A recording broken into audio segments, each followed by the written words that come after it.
தேவனுடைய திருநாமம் மகிமைப்படுவதாக. மீண்டுமாக இந்த அருளுரை துளிகளின் வாயிலாக உங்களை சந்திப்பதிலும் உங்களோடு தேவனுடைய திருவார்த்தையை பகிர்ந்து கொடுப்பதிலும் நான் மகிழ்ச்சி அடைகிறேன். இன்றைக்கு நாம் 1 தீமோத்தேயு 6வது அதிகாரம் அதனுடைய 17வது வசனத்திலிருந்து சிந்திக்க இருக்கின்றோம். பிரியமானவர்களே, 1 தீமோத்தேயு 6வது அதிகாரம் 6 முதல் 10 பவுலடிகளார் செல்வந்தர்களாக ஆக வேண்டும், மாற வேண்டும் என்று விரும்புகின்ற மனிதர்களை குறித்து பேசக்கூடியவராக இருக்கிறார்.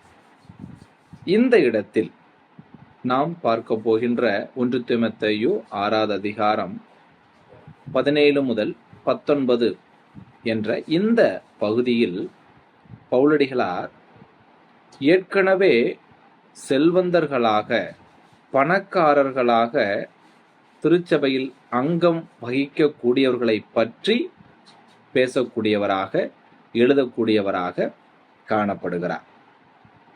மட்டுமல்ல, இந்த பகுதி 1 தீமோத்தேயு 6வது அதிகாரம் 17 முதல் 19 என்கிற இந்த பகுதி பவுலடிகளார் தீமோத்தேயுவிற்கு எழுதின நேரடி கட்டளையாக உள்ளது, டைரக்ட் கமாண்டாக உள்ளது. இதை நம்முடைய நினைவில் நாம் வைத்து கொள்ள வேண்டும். கட்டளை என்று சொன்னால் கண்டிப்பாக அது கடைபிடிக்கப்பட வேண்டும். சரி, இப்பொழுது நாம் இந்த 1 தீமோத்தேயுவின் 6வது அதிகாரத்தினுடைய 17வது வசனத்திலிருந்து நம்முடைய வாழ்க்கைக்கு பிரயோஜனமாக சிந்திக்கலாம். இந்த வசனமானது, இந்த 17வது வசனமானது செல்வத்தை பற்றிய சரியான மனப்பான்மை அல்லது அணுகுமுறையை குறித்து பேசக்கூடிய வசனமாக இருக்கிறது. மறுபடியும் சொல்லுகிறேன், 1 தீமோத்தேயு 6:17 செல்வத்தை பற்றிய சரியான மனப்பான்மை அல்லது அணுகுமுறையை குறித்து பேசக்கூடிய வசனமாக காணப்படுகிறது. மட்டுமல்ல, இந்த வசனம் 2 கட்டளைகளை உள்ளடக்கின வசனமாக காணப்படுகிறது. அந்த கட்டளைகள் எவையெனில், ஒன்று எதிர்மறை கட்டளை, ஆங்கிலத்தில் த நெகட்டிவ் கமாண்ட் என்று சொல்லலாம். இரண்டாவதான கட்டளை நேர்மறை கட்டளை, ஆங்கிலத்தில் த பாசிட்டிவ் கமாண்ட் என்று சொல்லலாம். ஆக எதிர்மறை கட்டளை, நேர்மறை கட்டளை ஆகிய 2 கட்டளைகளை உள்ளடக்கினதுதான் இந்த 17வது வசனமாக காணப்படுகிறது. இங்கே முதலாவதாக பவுலடிகளார் பெருமைக்கு எதிராக எச்சரிப்பு கொடுக்கக்கூடியவராக இருக்கிறார். அவர் சொல்லுகிறார், இருமாப்பான சிந்தை உள்ளவர்களாய் இராமல், நாட் டு பி கன்சிடர்ட், அதாவது பெருமையான எண்ணம் உடையவர்களாய் இராமல் என்று சொல்லக்கூடியவராக இருக்கிறார். ஏன் இப்படி சொல்லுகிறார் என்று பார்க்கும் பொழுது இதனுடைய விளக்கம், செல்வம் மெதுவாக நம்முடைய இருதயத்தை அல்லது ஒரு மனிதனுடைய இருதயத்தை நிரப்பக்கூடிய ஓர் ஆயுதமாய் இருக்கிறது. மனிதர்கள் தாங்கள் செழிக்கும் போது அவர்கள் மற்றவர்களை விட தங்களை உயர்ந்தவர்களாக உணர தொடங்க வாய்ப்பு இருக்கிறது, உணரலாம். அது மட்டுமல்ல, செழிப்பு, வனப்பு, சுயசார்பு, செல்ஃப் ரிலையன்ஸ் என்ற ஆங்கிலத்திலே சொல்லுவார்கள், சுயசார்பு வாழ்க்கையை அல்லது வாழ்க்கைக்கு நேராக நடத்தக்கூடியதாக காணப்படுகிறது. சுயசார்பு என்று சொன்னால் நானே ராஜா, நானே மந்திரி, எனக்கு யாரும் தேவையில்லை என்கின்ற ஒரு வாழ்க்கை இது உண்டாக்கக்கூடியதாக இருக்கிறது. மட்டுமல்ல, இது ஆவிக்குரிய பெருமைக்கும் ஒரு மனிதனை வழிவகுக்கலாம். விசுவாசிகளான நம்மை இந்த செல்வமானது ஆவிக்குரிய பெருமைக்கும் வழிவகுக்கலாம். தெளிவாக சொன்னால், ஒரு விசுவாசி செழித்து இருக்கும் பொழுது தான் தேவனால் ஆசீர்வதிக்கப்பட்டிருப்பதாகவும், நான் தேவனோடு நல்ல உறவில், ஐக்கியத்தில் இருக்கிறேன் என்றும் தவறாக எண்ணம் கொள்ளக்கூடும். அதே சமயத்தில் சக விசுவாசி ஏழையாக இருப்பார் என்று சொன்னால், வசதி குறைவாக இருப்பார் என்று சொன்னால், அவர் தேவனால் ஆசீர்வதிக்கப்படவில்லை, அவருடைய உறவு தேவனோடு சரியில்லை, ஐக்கியம் சரியில்லை என்று எண்ண வாய்ப்பு உண்டாகிறது. அதுதான் இந்த வனப்பு, செல்வம் ஆவிக்குரிய பெருமைக்கு ஒரு நபரை, ஒரு விசுவாசியை வழிநடத்த வாய்ப்பு இருக்கிறது. ஆகவே பவுலடிகளார் இங்கே தெளிவாக வலியுறுத்தம் செய்யும் பொழுது இருமாப்பான சிந்தை உள்ளவர்களாய் இராமல் என்பதை சொல்லக்கூடியவராக காணப்படுகிறார். ஆக பிரியமானவர்களே, இந்த செல்வத்தினுடைய இந்த ஆபத்தான விஷயங்களிலிருந்து நாம் எப்படி தப்பித்துக் கொள்வது என்று நாம் கேட்போமாகில் அதற்கான பதில் நம்முடைய ஆசீர்வாதம், வாய்ப்பு, திறமை அனைத்தும் என்னால் உண்டானவைகள் அல்ல. மாறாக இவை அனைத்தும் இறைவனிடத்திலிருந்து வருகின்றன. எனக்கு இவைகளை இறைவன்தான் கொடுத்தார் என்கிற தாழ்மையான சிந்தை நமக்கு இருக்குமானால் நாம் கண்டிப்பாக இந்த செல்வத்தினுடைய நாம் பார்த்த இந்த ஆபத்துகளிலிருந்து தப்பித்து கொள்ள முடியும்.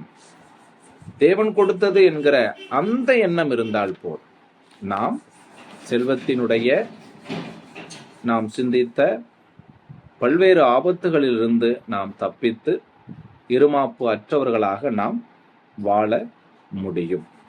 இரண்டாவதாக பவுல் இதிலே தவறான நம்பிக்கைக்கு எதிராக எச்சரிப்பு கொடுக்கக்கூடியவராக இருக்கிறார். அவர் சொல்லுகிறார், நிலையற்ற ஐஸ்வர்யத்தின் மேல் நம்பிக்கை வைக்காமலும், not to trust in uncertain riches, அதாவது நிரந்தரமற்ற ஐஸ்வர்யத்தின் மேல் நம்பிக்கை வைக்க கூடாது என்று கட்டளையிடுகிறார். ஏன் இப்படி சொல்லுகிறார் என்று பார்க்கும் பொழுது, செல்வம் நிலையற்றதாக இருக்கிறது, அது தற்காலிகமானதாக இருக்கிறது. செல்வம் என்பது பொருளாதார வீழ்ச்சி ஏற்பட்டால், எதிர்பாராத நெருக்கடி ஏற்பட்டால் அல்லது எதிர்பாராத மரணம் நிகழுமானால் அது நம்மை விட்டு போகக்கூடியதாக, இழக்கப்படக்கூடிய ஒன்றாக அது காணப்படுகிறது. செல்வங்கள் ஒருபோதும் நமக்கு நீடித்த அமைதியையும் அல்லது நிரந்தரமான பாதுகாப்பையும் உத்தரவாதம் செய்ய முடியாது, உறுதியளிக்க முடியாது. ஆக இந்த இப்பேற்பட்ட நிலையற்ற ஐஸ்வர்யத்தின் மேல் நம்பிக்கை வைக்காமல் நாம் வாழ வேண்டும். இதற்கு மாறாக பவுல் நம்முடைய நம்பிக்கையை எங்கே வைக்க வேண்டும் என்று சொல்லும் பொழுது அவர் சொல்லுகிறார், என்றும் மாறாத ஜீவனுள்ள தேவன் மேல் நம்முடைய நம்பிக்கையை வைக்க வேண்டும் என்று சொல்லக்கூடியவராக காணப்படுகிறார். ஏனெனில் தேவன் நிச்சயமானவர், நித்தியமானவர். ஆகவே அவர் செல்வத்தை போல ஏற்றமோ இரக்கமோ வீழ்ச்சியோ அடைய மாட்டார்.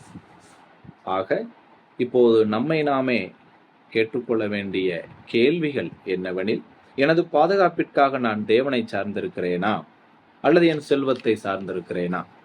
நான் என்னுடைய நிலையான அமைதிக்கு தேவனை சார்ந்திருக்கின்றேனா அல்லது என் செல்வத்தை சார்ந்திருக்கிறேனா என்பவைகள் தான்.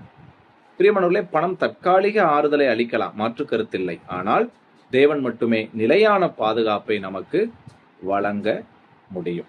மேலும் இந்த வசனத்திலே பவுலடிகளார் கூறுகையில் அவர் தேவனை குறித்து இவ்விதமாக சொல்லுகிறார், நாம் அனுபவிக்கிறதற்கு சகலவித நன்மைகளை நமக்கு சம்பூரணமாய் கொடுக்கிறார் என்று குறிப்பிடக்கூடியவராக இருக்கிறார்.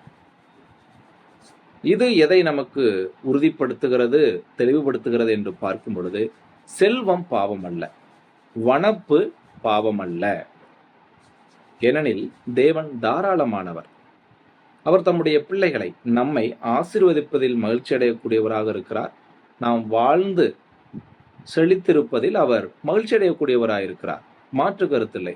சோதிகளின் பிதாவினிடத்திலிருந்து நமக்கு நன்மைகள் மட்டுமே வருகின்றன, மாற்று கருத்தில்லை. ஆனால் நம்முடைய நம்பிக்கையை தேவனை விட்டு மாற்றி நிலையற்ற ஐஸ்வர்யங்களின் மேல் நம்பிக்கை வைக்கும் பொழுதுதான் பாவம் உருவாகிறது.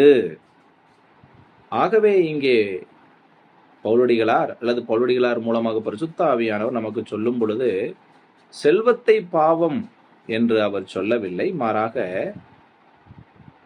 நாம் நிச்சயமான தேவன் மீது நம்முடைய நம்பிக்கையை வைக்காமல் நிலையற்ற நம்முடைய ஐஸ்வர்யத்தின் மேல், தேவன் கொடுத்த நம்முடைய ஐஸ்வர்யத்தின் மேல் நம்பிக்கை வைக்கும் பொழுதுதான் பாவம் உருவாகிறது என்று சொல்லக்கூடியவராக சொல்லப்படுகிறதாய் காணப்படுகிறது. ஆகவே பிரியமானவர்களே, நாம் இந்த 1 தீமோத்தேயு 6வது அதிகாரம் 17வது வசனத்திலிருந்து சிந்தித்தபடி நம்முடைய செல்வங்களை குறித்து நாம் இருமாப்பான சிந்தை உள்ளவர்களாக இருக்கிறோமா என்பதை நாம் பரிசோதித்து பார்த்து திருத்திக் கொள்ள வேண்டும், மனம் திரும்ப வேண்டும். அடுத்ததாக, நம்முடைய நம்பிக்கையை நம்முடைய செல்வத்தின் மீது வைத்திருக்கிறோமா, அல்லது நித்தியமான நமக்கு செல்வங்களை அருளுகிற இறைவன் மீது நம்முடைய நம்பிக்கையை வைத்திருக்கிறோமா என்பதை பரிசோதித்து பார்க்க வேண்டும், அதை திருத்திக் கொள்ள வேண்டும், மனம் திரும்ப வேண்டும். ஆகவே பிரியமானவர்களே, இந்த வசனம் நமக்கு வழிகாட்டட்டும். நாம் என்றும் மாறாத இறைவன் மீது நம்பிக்கை வைத்து இறைவனுக்கு மட்டுமே நம்முடைய புகழ்ச்சிகளையும் கனத்தையும் செலுத்தி அவருக்கு முன்பாக நாம் தாழ்மைப்படுவோமாக.